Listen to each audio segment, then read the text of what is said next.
Hoy vamos a hablar del Salmo 114. Hoy toca Salmo, hermanos. 8 versículos que vamos a analizar.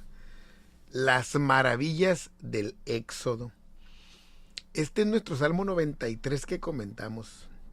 Entonces espero que este Salmo sea de grande bendición. Por ahí viene otro video de los siglos prediluvianos para que ustedes vayan teniendo una buena información ahí de las cosas que Dios nos permitió conocer, saber antes de que llegara ese tremendo diluvio.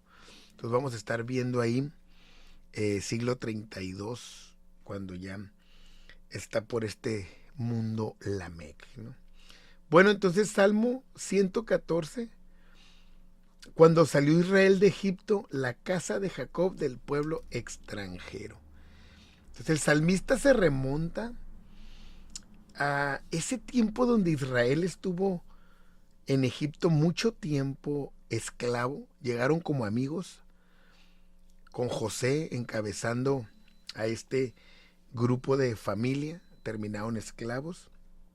Ahí, como Dios le había prometido a Abraham que iban a estar en otras tierras, con otros dioses, con otras costumbres, con propósitos que no eran los de Dios, estando ahí.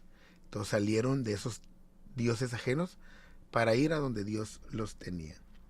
Judá vino a ser su santuario, o sea, la tribu de más relevancia. De hecho, Jacob mismo en Génesis había dicho que de esa tribu iba a salir el león de la tribu de Judá, hablando de nuestro Señor Jesucristo, Israel, su señorío, ¿no? Entonces, este pueblo en el que Dios iba a usar para hablarle al mundo, para predicarles acerca del verdadero Dios, del verdadero Rey, del verdadero Señor. Era un pueblo que Dios lo sacó de un hombre moribundo de Abraham, ya viejo. 100 años tenía cuando nació Isaac de Sara, y después Isaac que tuvo a este Jacob, y Jacob ahí tuvo a los 12 hijos que son las tribus, ¿verdad? Entonces, ahí después de la esclavitud, entonces ellos vienen y pasan milagros tras milagros que nosotros los debemos de recordar, porque aunque el salmista, este salmo lo están hablando por ahí en el siglo 10 antes de Cristo, sabemos que esa historia ya en el siglo 14, cuando les dio la ley, que empezaron a ver milagros tan impactantes, tan maravillosos, habían pasado como 5 siglos.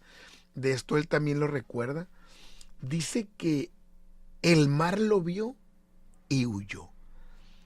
El Jordán se volvió atrás. Cierra la historia de la salida y la llegada este verso. Entre estas dos frases hay 40 años. Salieron de Egipto y el mar rojo lo vio y huyó. Qué manera tan poética y poderosa de ver una acción de Dios, que este inmenso mar incontrolable con esas olas tan poderosas que pueden destruir.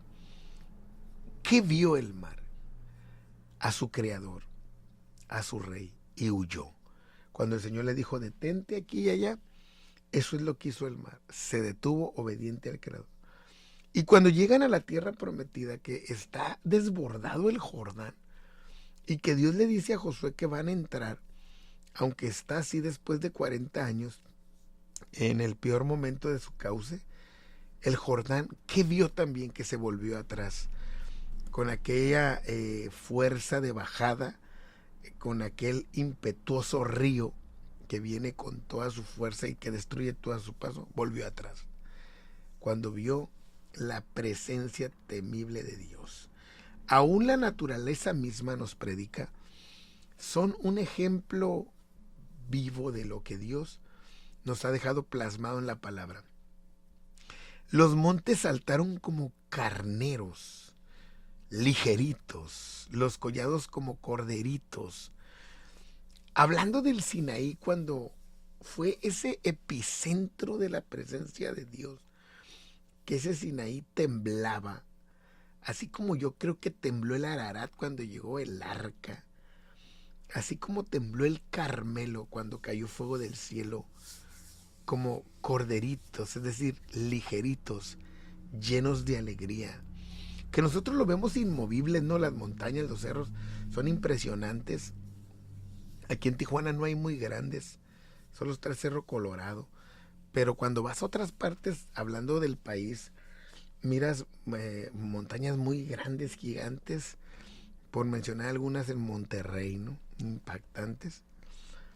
Imagínense allá y que Dios los haga saltar a estas monstruosidades, por decirlo de una manera, felices con su presencia. ¿Qué tuviste, Omar, que huiste? ¿Qué viste? Y tú, Jordán, que te volviste atrás. O sea, ¿qué hizo que estas masas de agua tuvieran un extraño comportamiento? ¿Qué vio el Mar Rojo? ¿Por qué actuó diferente? ¿Qué vio el Jordán? ¿Por qué volvió atrás? ¿Qué vemos nosotros que cambió nuestra vida? ¿Qué vimos? Cuando aquel tiempo que éramos borrachos, drogadictos, mujeriegos, groseros, que robábamos, que hacíamos fraude, ¿qué vimos? ¿Qué vio la mujer que era prostituta? La mujer infiel. ¿Qué vieron? El que estaba en prisión, encarcelado físicamente y espiritualmente, el poseído, aquel que no valía, que no tenía nada. ¿Qué vieron? Para que hubiera en nosotros un cambio extraño en nuestro comportamiento. Vimos a Dios y su palabra, vimos al Señor.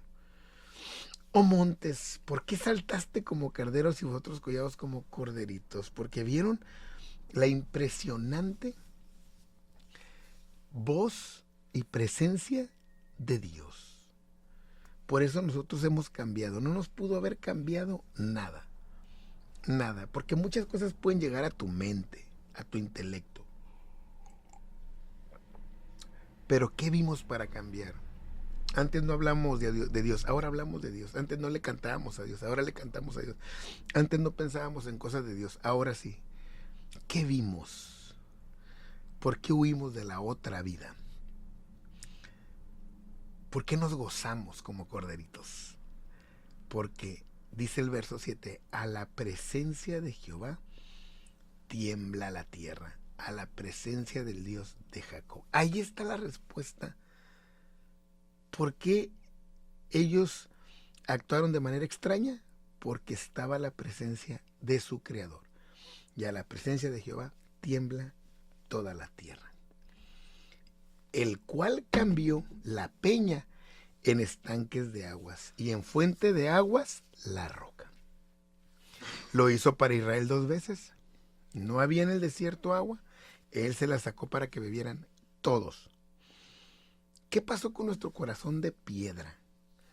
¿Qué pasó con nuestro corazón duro? Él lo cambió para que ahora nuestro corazón de vida salga agua y beban muchos de ellos. Con nuestras predicaciones, consejos, enseñanzas, con todo lo que hacemos. Él fue el que cambió nuestro corazón de roca en un corazón de carne. Salmo poderoso de Dios, de las maravillas del Éxodo y de las maravillas que Dios ha hecho en nuestra vida. Espero que este salmo sea de bendición para tu vida. Así que ánimo, 114 y seguimos predicando la bendita palabra de Dios.